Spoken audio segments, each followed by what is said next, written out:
The Sandcastle Kingdom. It was a perfect beach, day-warm sun, soft sand, and just the right breeze. Max, the Yorkshire Terrier, zipped across the shore, kicking up little clouds of sand as he ran. His paws tingled with excitement. "I'm going to build the biggest sandcastle ever," Max declared, plopping down near the water's edge. With his trusty red bucket, seashell scooper, and nose for detail, Max dug, piled, and patted. Towers rose, moats circled, and bridges formed. He added flags made from seaweed and shells shaped like doors and windows. After hours of hard work, Max stepped back and admired his masterpiece. Behold the Sandcastle Kingdom. Just as he flopped down to rest, he heard the faintest squeaky voice. "Excuse us." Max blinked and leaned in. Up from the tallest tower popped a tiny sand fairy, no taller than Max's paw. She wore a sparkling seashell crown and trailed golden dust as she flew. "I'm Princess Shelley," she said, "and this castle is our home."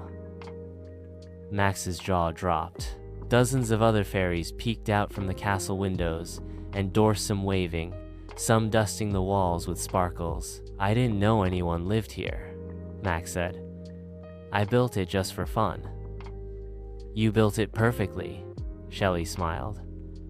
"But we need your help. The tide is coming."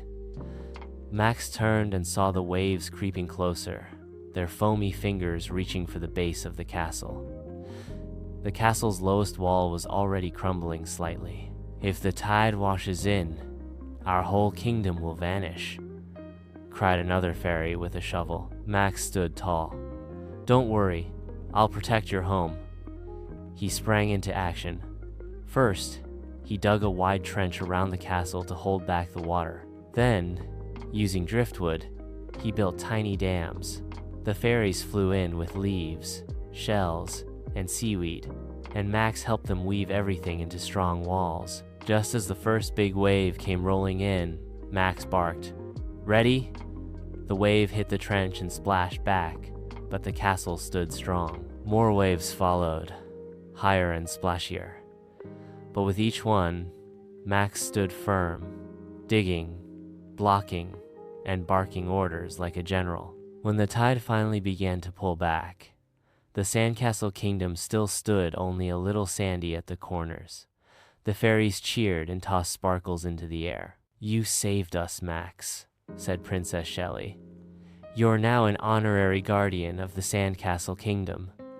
She placed a tiny coral crown on Max's head. It tickled his ears and made his tail wag like crazy. As the sun began to set, the sand sparkled gold, and Max lay beside the castle, watching the fairies dance in the breeze. "I thought I was just building a castle," Max murmured, smiling. "Turns out I built a kingdom."